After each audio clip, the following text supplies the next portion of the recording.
So I remember when I saw my first rainbow flag. I must have been in grade school visiting my father for the summer when he took me to lunch at a popular burger joint. And the restaurant happened to be in Hillcrest, which was and still is the epicenter of queer life in San Diego.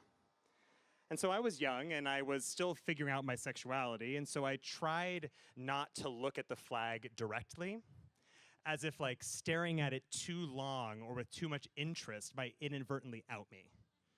I mean, the 90s were a scary time to be outed, especially as a child. And I was thinking about these furtive glances earlier today as I walked through Boys Town, the epicenter of queer life here in Chicago, with its explosion of rainbows and the flags, the banners, the crosswalks, which are displayed year-round. The world has changed a lot since I was a kid, and for kids today, the ebullience of pride is the only world that they have known.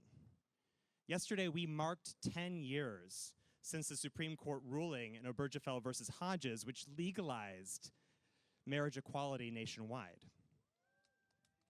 I think it's worth clapping for. An entire decade. Writing for The Atlantic, Emma Sarapo observes that a decade is a long time for a young person. Now, more than 1 in 5 Gen Z adults, that would be folks between the ages of 18 and 28, for those of you who don't know that off the top of your head, 1 in 5 of Gen Z adults identify as LGBTQ, and these individuals grew up in the most queer-friendly climate that our country has ever seen. But as the writer in The Atlantic noted, this Pride Month, the backlash has officially arrived. Now, rescinding rights for the LGBTQ community has become official policy for the Trump administration. I'm gonna get political here, folks. Nobody's surprised. There has been a startling attack on transgender individuals, and especially children, from their ability to secure identification to their participation in school sports, and his administration has cut funding for HIV research and prevention. It has severed ties with suicide hotlines for LGBTQ folks, calling them radical grooming contractors. And at the beginning of June, instead of recognizing Pride Month, as his predecessors have done, Trump celebrated Title IX Month, a not-so-subtle wink at efforts to ban transgender students from the spaces that match their gender identity. Now, I was curious about the history of these official proclamations, and it was President Bill Clinton who declared through proclamation that June would be Gay and Lesbian Pride Month in 1999, and President Barack Obama expanded the official definition of Pride Month to include the entire LGBTQ community in 2011. And honestly, regardless of who sits in the White House, June became indelibly connected to queer history when our community resisted arrest at Stonewall, a gay bar in New York City, on June 28th, 1969, throwing the actual and the metaphorical brick through the barriers that had kept us on the margins of American society. So when asked about the lack of official recognition for Pride Month, White House Press Secretary Caroline Leavitt said that while there are no plans for a proclamation, quote, "This president is very proud to be a president for all Americans, regardless of race, religion, or creed," which is a nice statement at face value. The only problem is that as a queer American with many trans friends and community members here at Mishkan, it doesn't feel very true right now. Judaism prizes debate, as they say, 2 Jews, 3 opinions, and when looking for a model that might show us how to speak across ideological differences, the rabbis point to the conversations between Hillel and Shammai, 2 sages who lived and taught in the first decades of the Common Era, and their debates were called machloket l'shem shamayim, disagreements for the sake of heaven.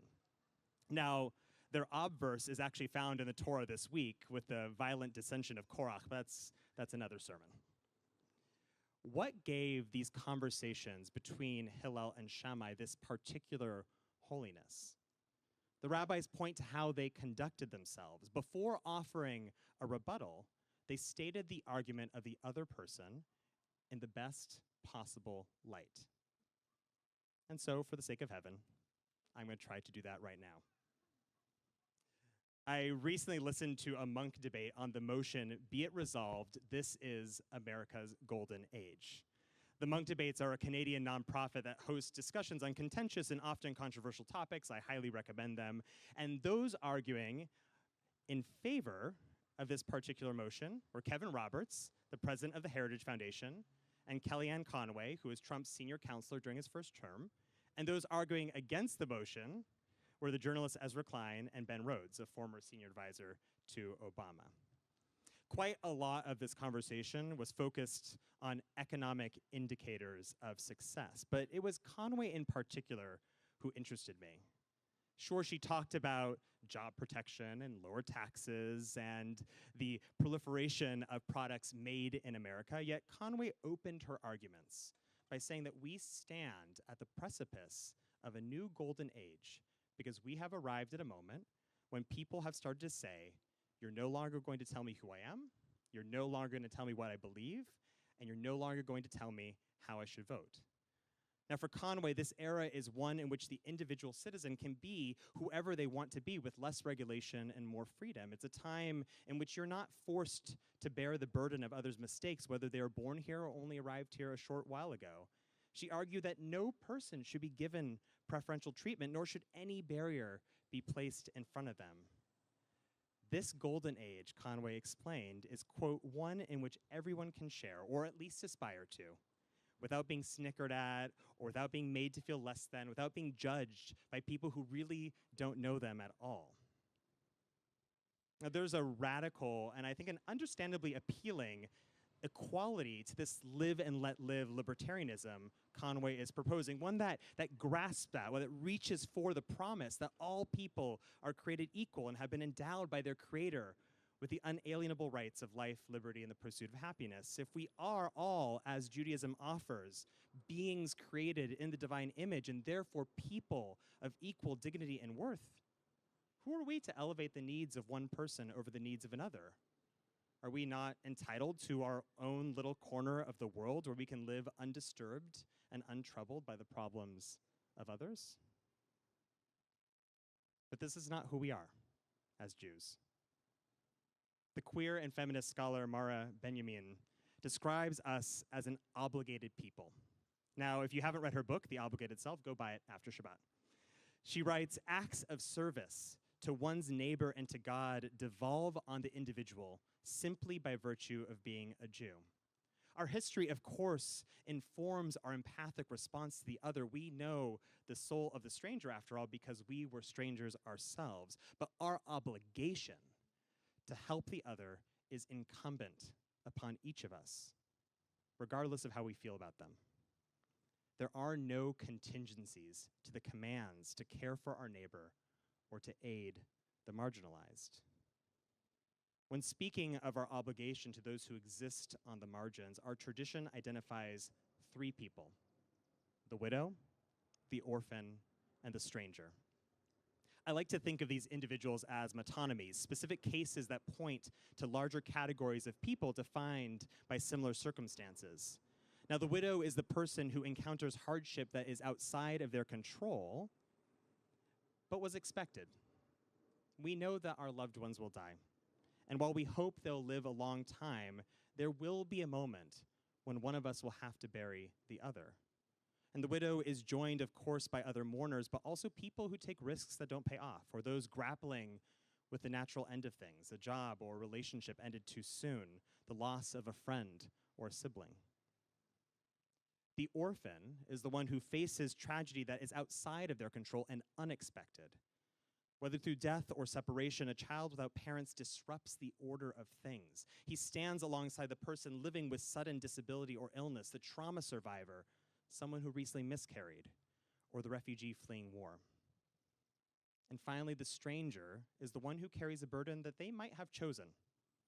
But the stranger is also one who might be inherent to who they are, with consequences that were either expected or unexpected. In them, I see the migrant hoping for a better future, or even someone who just moved cities recently, but also people carrying identities they have inherited or were born with, and identities that they chose to embrace. And here's the thing. Whether the choice was theirs, whether the potential consequences were known, whether we would have done something differently had we been in their shoes, our tradition tells us, love them. Love them.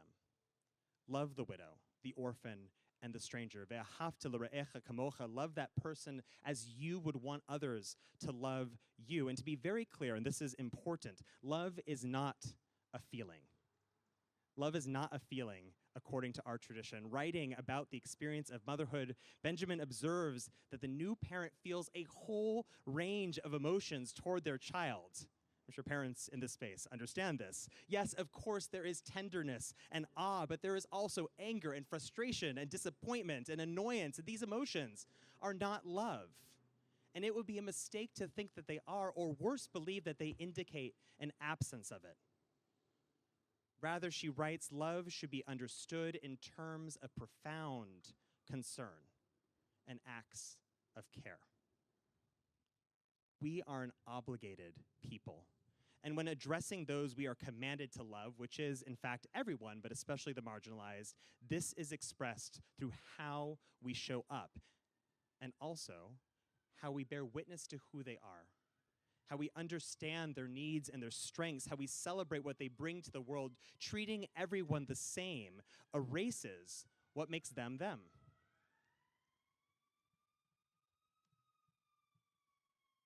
I hope they get to where they need to go.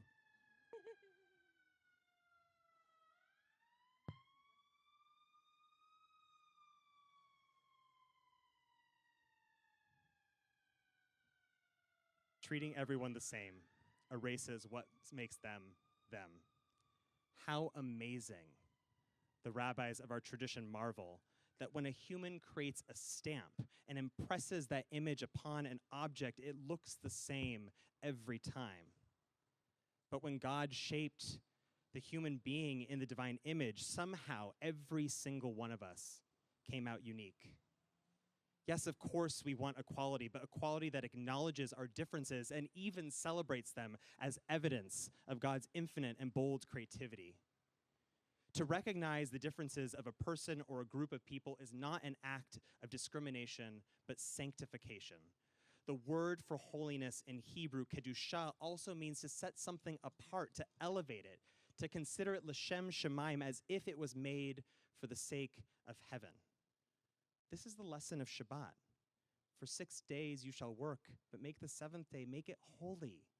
By treating this day differently, shedding our habits of the work week, and reconnecting with that which feeds our hearts, we bring sanctity to this moment, building, in the words of Rabbi Abraham Joshua Heschel, a palace in time where we can just for a moment find refuge and rest from a world that is not always as it should be, and remind ourselves of the world as it could be. We don't denigrate the other 6 days of the week by lifting up the Sabbath. Quite the opposite. We see in the week all of its power and potential to transform the world through our work. Lifting up and celebrating difference must be a both and for it to be a true sanctification. So for me, and I'd like to propose for us, that Pride Month is also a palace in time. We set it apart. We elevate it, and we sanctify it to create a safe harbor for all who are bearing the burden of hatred and discrimination. And as each person arrives in this holy space carrying their hope and their heartbreak, we turn toward them and say, I love you. I love you as you are. I see you, and tell me what you need. Tell me how I can help. And then we hit play on our favorite Pride anthem, and we sing, and we dance, and we march under the rainbow banner borne by our community for generations as a reminder and a promise of the future we are fighting for, a golden age just within our grasp where each of us is celebrated for who we are, unique, unlike any other, a being of inherent dignity and worth, stamped with the impression of the divine, able and obligated to love, and deserving of that love in kind, and above all, sacred. I hope that I'll be seeing some of you at the Pride Parade this Sunday. There are still spaces if you want to walk with me. But even after the festivities end, know this. No matter how or whom you love, no matter your gender identity, you belong here with me, with us, in this community. You belong here. And we will get through whatever lies ahead together. Happy Pride. Shabbat Shalom.